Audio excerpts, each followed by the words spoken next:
And he needed patience tonight. And Gareth, you know, he's talked about working on the mental side of his art, of his boxing. And that's exactly what that is, isn't it? When you're in there and taking your time those first 2 rounds, you're doing nothing wrong, but the crowd are starting to get a little bit antsy. They want to see you do what they love to see you do. And then you answer them in the 3rd round.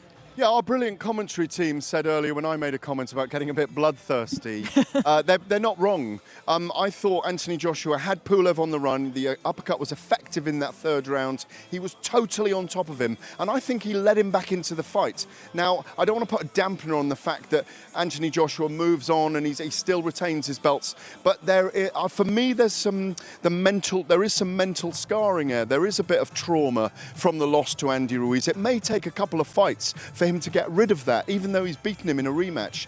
There are things that affect the boxers. The 2 warriors next to you know this, and I just saw chinks of that tonight because I think when he had Pulev hurt, I want him to finish him.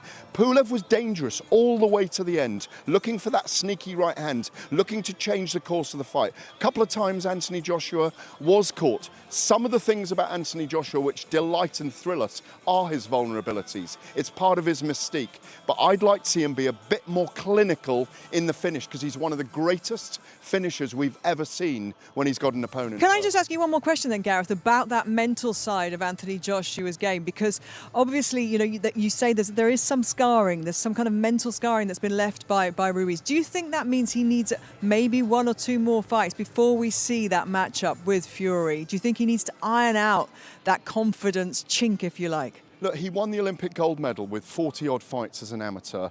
He was a world champion after 16 fights. He's a work in progress. In some ways, he's only in the early stages of phase 2 of being the complete fighter. He's going to be vulnerable fight after fight after fight. But the more he wins, the more he grows, the longer he holds the belt, the more he's going to be an esteemed champion. He can lose to Tyson Fury and come back. He can beat Tyson Fury the first time, lose the second time, and they can have a trilogy. It's all down to his development. We saw chinks of development tonight, but we saw chinks of weakness as well, in my view. Vulnerability, though, isn't that what makes people kind of warm to you even more? The knockdowns, the times you get back up again. I guess the people's champion is kind of what he's aiming to be. And, you know, Fury has a different fan base altogether, doesn't he? Which makes it so enticing.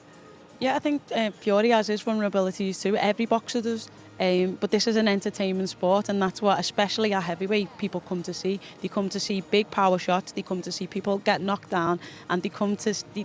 They don't quite want the finished article because they want it to be entertainment within that. Yeah, they don't want it to be too robotic. No, they don't. We all want everything in it, Gabby. We want the roboticness, we want the knockouts, we want the jokers, we want everything in it. But I think, back to what Gareth said, man, I think it's not about a mental scarness. I think it's just raising more awareness of the mistakes and the vulnerabilities. So that means if you have a man hurt, you're going to be more cautious. You're not just going to go in because your past experience showed you that last time you rushed in, you got clipped and it didn't end well. So this time, as a developing athlete, like we've said, you're not going to rush in. So that's maturity then we see tonight. That's what I would call it, yeah. Maturity, learning from your Progression. mistakes. Progression. We've seen it all and we've enjoyed it all. Let's go back over to see what our team in America are looking forward to, because there's plenty more entertainment to come.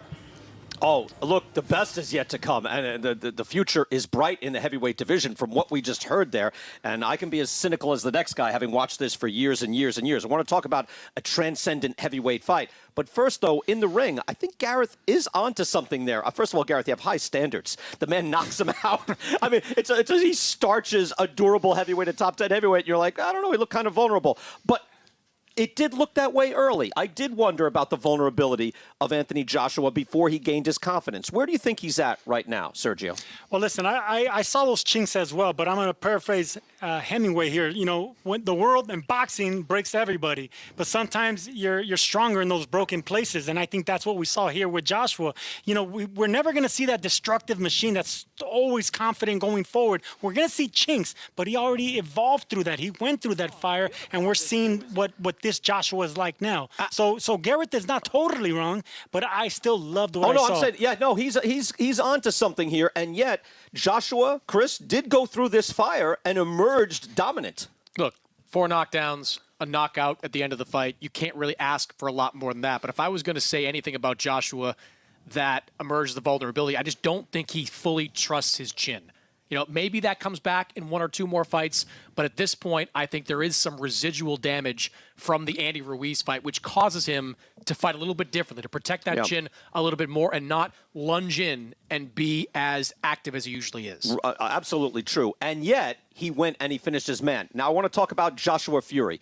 That is a fight that would transcend boxing. I think you have to be heartened by what you heard there. I understand that Anthony Joshua is weary of talking this stuff up and calling out fighters. He's just done with it. He's been there. He's done that. But Eddie Hearn is talking very plainly about it. And I hope everyone learns the lessons of Deontay Wilder, Anthony Joshua. That would have been a transcendent worldwide event, and it just went away. Sometimes if you don't hit the window, it won't even be there. What are the odds of this fight happening? You've spoken to Bob Arum. Can this fight happen? I think they're extremely high. There certainly are some variables here. One is the lawsuit that Deontay Wilder is involved in with Tyson Fury, trying to enforce that third fight. The second is Alexander Usyk and the WBO title. We'll see what happens there. But in speaking with Bob Arum, he said he is extremely confident that a deal can be completed. Not only can a deal be completed, but he said the framework of a deal can be done by the end of next week. So that's how optimistic Bob is. I said, Bob, you have been involved in negotiations that have fallen apart. He said, this is not one of those talks. He's been in constant contact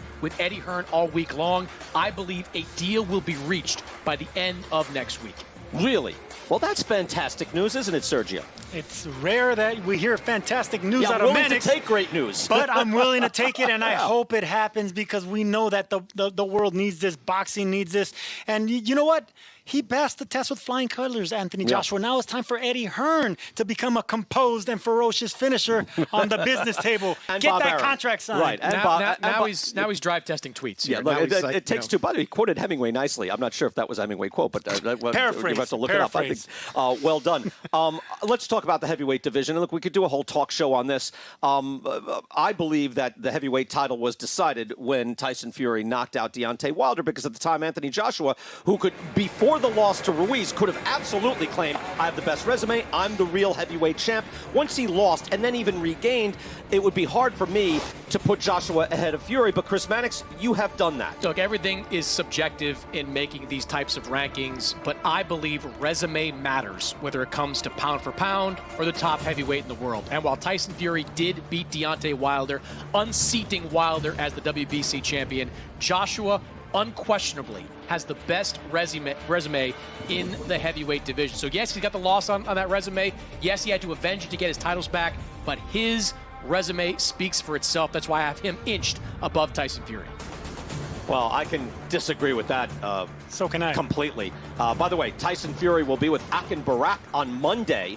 So join us then. It'll be interesting to hear what Fury says. Look, Fury, if you're following, when the top two of the top three fight, one is number one. That's the champ. I mean, that's Ring Magazine policy, and that's just common sense.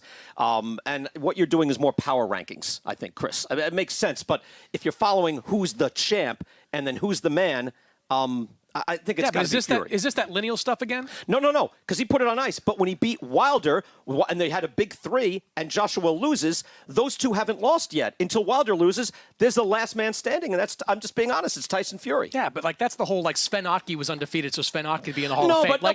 But he wasn't fighting Roy Jones. He like this guy, but he fought Wilder. Fury fought Wilder and starched him. Okay, he did. But Fury has fought ex-opponents. Joshua has fought ex-opponents. Joshua's opponents, his resume is better. Joshua, yes, not that it matters, but has 3 pieces of the heavyweight title, pieces that he earned in the ring in big fights. So, look, I'm not saying there's a major gap. There's a major gap between 2 and 3. I think Wilder has left that pack a little bit, given the way he lost that last fight. But right now, Joshua Fury, thankfully, Brian, this is an argument that probably ends in 6 months when we get those two guys in the ring to settle it once and for all. Feel free to argue at home over this, because that will make it all the more tantalizing when these two titans meet. 6'6", 245, 6'9", 260.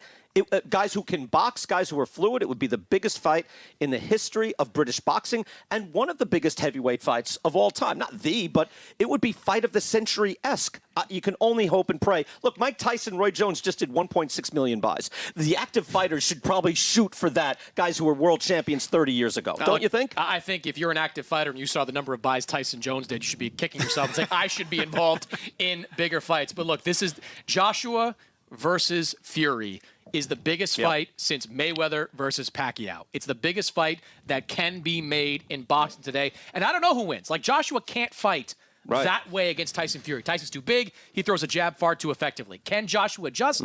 Can Fury deal with Joshua's power? There's a lot of fascinating variables to that fight. And not to bury the lead, tonight was exhilarating. An exhilarating knockout win by Anthony Joshua to retain his belts, and he came back, and he looked fantastic doing it. Take a look.